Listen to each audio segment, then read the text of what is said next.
Araw po sa inyong lahat mga kaibigan at pag-usapan po natin itong tungkol dito sa attorney di umubra kay General, no mga kaibigan. And pahapyawan lang natin ito, ha? Okay. So meron akong video na nakuha at inedit natin to mga kaibigan. Yan.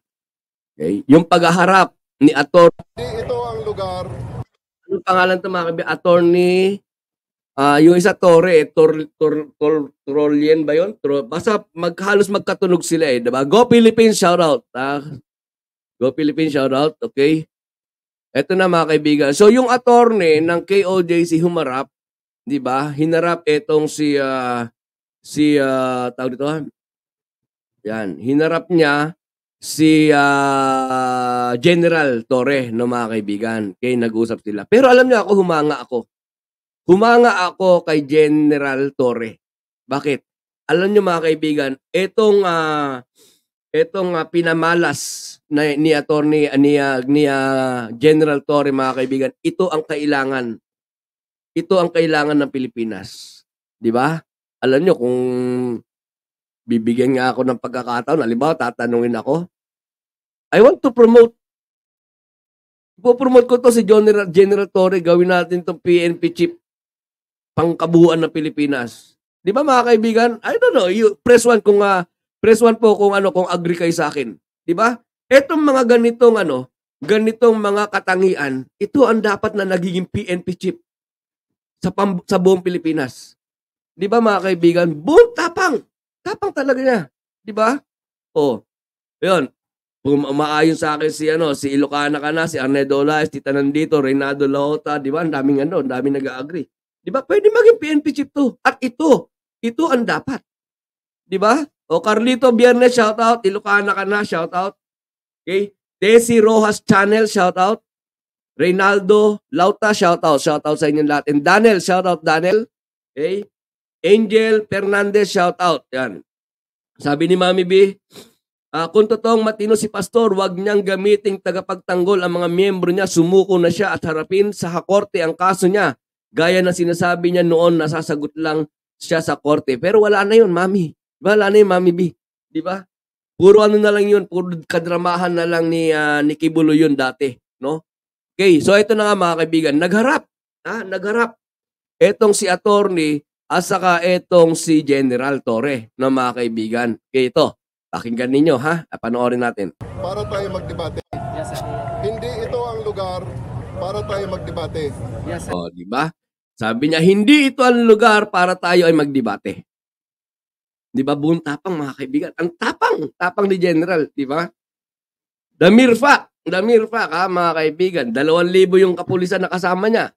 Pagkatapos, nandun sila sa labas ng premises ng KOJC. Ang sabi nga nila, di ba? Ilang milyon daw ang kaanib, ilang milyon daw ang alagad ni Kibuloy, 8 milyon mga kaibigan, di ba? Yung 2,000, outnumber yon kung tutuusin sa bilang, di ba? Kung talagang merong 8 million, etong KOJC, outnumber itong 2,000 mga kaibigan. Di ba? Kahit meron pa silang mga armas, kahit armado pa yung mga yan, kapag kinulumpon yan, di ba? Kapag kinulumpon yan ng 8 million, wala rin magagawa yung mga yan. Di ba? Oh, hindi ba alam ni General Torre kung gaano kadami ang kaanib ng kultong KOJC? Hindi ba alam ni General Torre kung gaano karami yung haharapin nilang miyembro, mga alagad ng kanilang poon na si Kibuloy? Alam yun. Pero buong tapang mga kaibigan na hinarap ni General Torre. Oh, nagsasalita si attorney. Ano ang sabi ni General Torre? Ulitin natin yung parte na yon. Para tayo magdebate. Yes, sir. Yes, sir. Hindi ito ang lugar para tayo magdebate.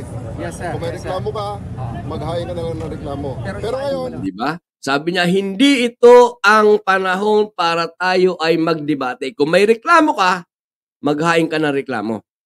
Di ba? Mga kaibigan, kung may reklamo ka, magreklamo ka. Sabi ni General Torre. O, ano pa? papasok kami sa ayaw at sa gusto mo. O, di ba? Papasok kami sa ayaw at sa gusto mo. Di ba? Unang-una mga kaibigan, may bitbit silang warrant of arrest galing sa Supreme Court. Okay, di ba? May bitbit silang warrant of arrest. Kaya kahit ano pang gawin nilang pangaharang dyan, papasok at papasok sila sa ayaw at sa gusto nila. Pero tinan ninyo mga kaibigan, meron ako napansin dito eh. Ngayon ko lang din napansin. Pansinin ninyo yung itsura noong reporter ng SMNI mga kaibigan. Ito mo. Parang nagulat, Papasok kami sa ayaw at sa gusto mo. Nagulat, mga kaibigan. Siguro ngayon lang talaga sila nakakita ng katapat nila. 'Di ba? Ngayon lang sila nakakita ng katapat nila. Dati-dati nakikita lang nila Bato de la Rosa, 'di ba? Na kapagka KOJC na, kapagka Kibuloy na, wala na, ang tapang-tapang, laki-laki ng katawan, bato-bato yung katawan, 'di ba? Pero pagka Kingdom of Jesus Christ na, kapagka Kibuloy na, di ba? Parang tumutupi, mga kaibigan. Yung mga lahatin na natin in general na mga kaibigan, in general na. Di ba? Yung ibang mga politiko. Di ba? Minsan ang tatapang, pero pagka Kibuloy na, KOJC na, Duterte na, tupi na. Di ba? Pero eto mga kaibigan, isa pa ha, nasa Davao yan, baluarte ng mga Duterte. Bago lang si General Torre sa Davao. Di ba? Mga kaibigan, tama ba ako? Bago lang? Oh. Nasa Davao, baluarte ng mga Duterte. Ang mga Duterte, kaibigan ni Kibuloy. Di ba? Pero ang sabi niya, papasok kami. Papasok ako sa ayaw at sa gusto mo. Oh, di ba? So nangyari na nga, pumasok na. Di ba? Pumasok, mga kaibigan. And during that time, nung nagkaroon na ng komosyon, di ba? Nag-iiyakan na itong mga nag-iiyakan na itong mga SMNI anchor, di ba? Sino sa inyo mga nakapanood nun? Di ba? Nanonood ako nun. Naka-live si Mountain Tinig. Nanonood ako nun habang ako'y natutulog. Di ba? Talagang wala akong naririnig sa headset ko kundi yung mga iyakan, ngaw-ngawan ng mga anchor ng SMNI. Di ba? Ayan, binuksan na po. Sinira na yung Oy, wag ganyan. Mga ganun ba? Yung naririnig ko mga kaibigan. Talaga nag-iyakan. Di ba? Hanggang sa makapasok nga. Hanggang sa makapasok, hindi sila nakaporma. Di ba? Hindi sila nakaporma. O, di ba mga kaibigan? Sabi ni Mami B, wag na panoorin. Yan, walang silbing SMNI. Hindi nga po. Di ba? Ako'y nanonood doon sa mga kasama natin vlogger na nagko-cover, ginagamit yung programa ng SMNI, di ba? Oh, so yun nakapasok na, no? Sabi ni Jojo Chu, nako Sir Al, wag mo nang kampihan, hayaan mo na mahuli nila si Kibbs. Wala pa akong kinakampihan. Hindi na po. At Ma'am Boss Jojo Chu, no, never kong kakampihan ang isang fugitive, no. Ito 'yan, pinapaliwanag ko lang yung mga kaganapan, no, mga kaibigan. Okay. So nakapasok na nga.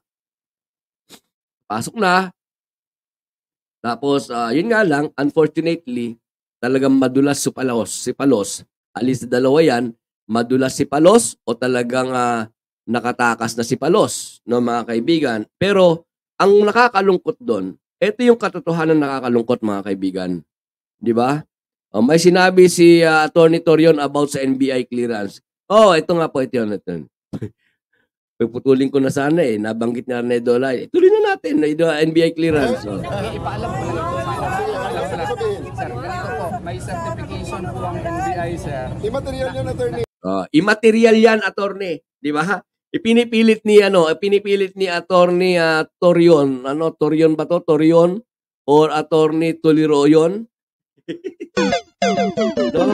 Ipinapaliwanag ni Attorney Tuliroyon na mga kaibigan na yung tungkol sa NBI clearance. Dahil before this, I think a week ago, di ba, ay umepa lang NBI, pumasok din dyan sa KOJC compound at saka namasyal. Hindi nag-search, namasyal, di ba? Kung papapansin ninyo mga kaibigan. No, pagpasok ng NBI, may mga escort na mga taga KOJC, tapos para lang sila namamasyal, di ba? Para lang silang itinutour guide no mga taga KOJC, di ba? And wala nga nangyari. No, wala nangyari. Isipin niyo, gaano kalaki, ilang hektarya to? 30 hectares. Di ba? 30 hectares yung KOJC. Pagkatapos sa 30 hectares na yan, ilang establishmento. Di ba? Ilang mga establishment ang meron sa loob ng KOJC. Pero, namasyal ang NBI doon, hindi ko alam kung ilang oras lang mga kaibigan, ilang oras lang. Di ba? Pagkatapos gumawa sila ng NBI clearance na, ito nga yung binabanggit ni Atty. Tuliro yun. Di ba? O ano ang sabi ano ang sabi ni General? Immaterial na yan. Di ba? Wala nang wala nang kwenta yan. No, mga kaibigan. Okay, sabi ni Bert Leroy, shoutout sa Bert Leroy, kung meron mang namatay diyan kuno, problema ni Kibuloy yan. Ba't niya niyaya ang mga may sakit magrally hindi sa mga pulis dahil trabaho nila yan sa utos ng kanilang general. Alam niyo mga kaibigan, eto yan yung mga namatay, di umano ay nasa ang bilang nila ay nasa 6 na ata daw o 7. No, mga kaibigan, 6 daw o 7. Di ba? Sabi nung iba, nagkatirgas daw. Pero I don't know, mga kaibigan. Pilit kong binabalikan yung mga live ng mga kaibigan natin nag-cover. And doon sa likod, doon sa kung saan ay binabakbak yung barbed wire, di ba? Yung binabaklas yun, tapos binubuksan yung yung likuran. Doon ko unang narinig yung sinabi na na nagtirgas daw, pero wala naman. Walang usok. 'Di ba? Walang usok, kumbaga ay wala tayong nakita na nagbato ng tirgas. 'Di ba? Wala. Pero may nagsabi na mga angkor ng SMNI, sabi niya, ayan, tinirgas na. 'Di ba? So alam niyo mga kaibigan, alam niyo po, etong mga bilang ng ipinapakita nila na casualty, no? Casualty, mga namatay, mga kaibigan, ano? Ano yan bahagi yan ng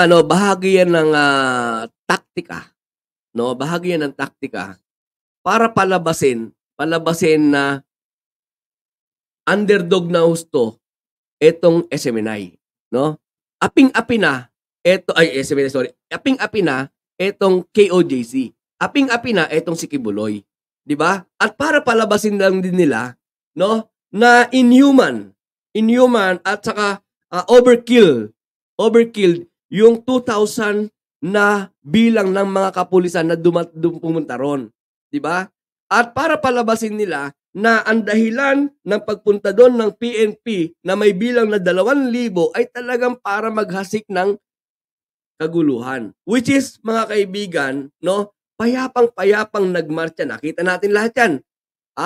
Gamit yung gamit pa yung mga video na gamit ang SMNI. 'Di ba? Nakita natin yan. Nagmarcha yung mga kapulisan, nakarating sa harap ng KOJC compound. Payapa. 'Di ba? Even yung sinasabi nila na binaklas daw yung barikada na nasa likod na bahagi ng KOJC, payapa naman na binubuksan nila yun, di ba? Payapa na binabaklas nila yon, walang kaguluhan. Di ba mga kaibigan? Nasaan ang kaguluhan? Ang kaguluhan na doon sa side ng di ba? Sa side ng mga KOJC. Di ba mga kaibigan? Ngayon nagpapalabas sila na may mga nasaktan, may mga namatay. Di ba? Sino dapat nyong sisihin? PNP? Dapat nyong sisihin si General? No. Sisihin ninyo yung poon ninyo. 'Di ba? And sabi ko nga kahapon mga kaibigan, ito yung ito yung pinaka panggising. 'Di ba? Fred Gina, shoutout, Atty. Turon, ang naka-front, ang nagbabalita SMNI, may kinikilingan, may pinoprotektahan, serbisyong pansarili lamang, pagpalabas ng fake news na 6 namatay sa KOJC members, buti may mga camera ang PNP. Exactly. 'Di ba? May mga body camera, nasa helmet ang PNP, kaya wala na silang magawa ng mga kaibigan. Kaya sabi nga yung sinasabi na tinag-tear gas, 'di ba?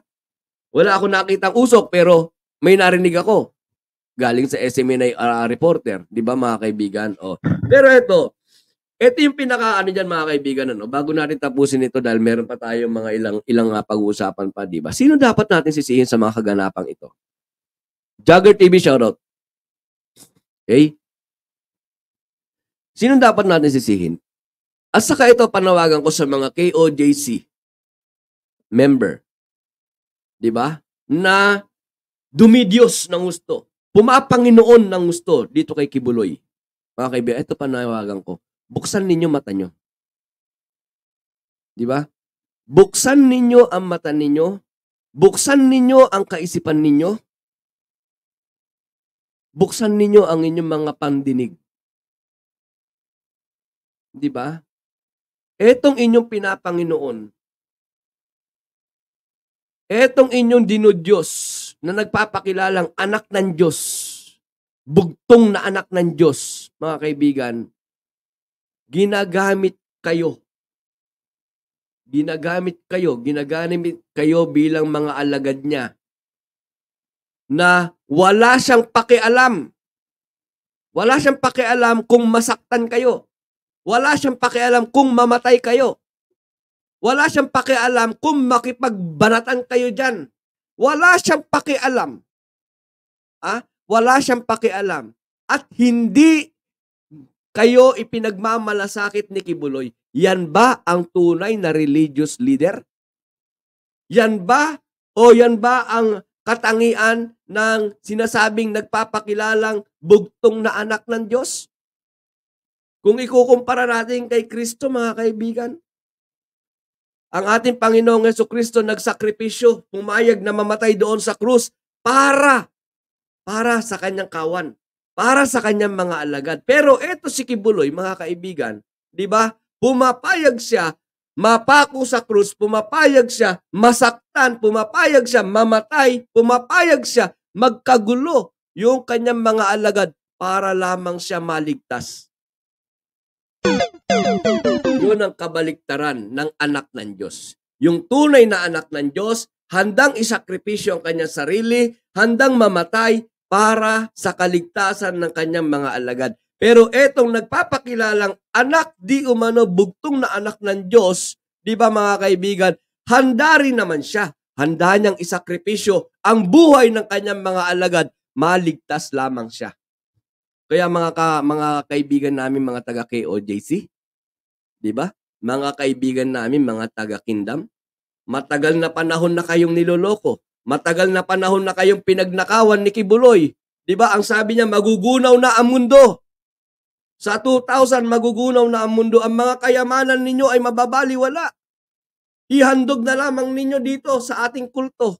Kaya nga yumaman, lumobo ng gusto. Ang kapangyarihan ng asset ni Kibuloy, mga kaibigan, dahil niloko niya eh. Niloko niya yung mga miyembro. Malapit na magunaw ang mundo sa 2000, magugunaw na ang mundo. Pero kamusta naman? Hello, asan na tayo ngayon? Nandito pa tayo sa mundo. Ang tagal na kayo niloloko. At ang ngayon naman, ipinapahamak kayo. Isinasakripisyo kayo. Mabuhay lang, maligtas lang siya. Diba, mga kaibigan? Wala tayong ibang dapat sisihin sa mga kaguluhan na ito. Wala tayong dapat sisihin sa mga kaguluhan na ito, kundi si Kibuloy. Di ba mga kaibigan? Ngayon, kung meron po kayong kung meron kayong maidaragdag or meron kayong mga nais ipaabot dito sa ating tinalakay ngayon, mga kaibigan, please feel free to comment on our comment section, lalong-lalo na po doon sa ating mga team replayer na mga kaibigan, dahil binabasa ko po yan, no, mga kaibigan. And please, sa mga bago pa lamang din po na napadaan sa channel ko, nanonood ngayon, ay wag naman po sana ninyo kalimutan na mag-like and share na, mga kaibigan. Okay?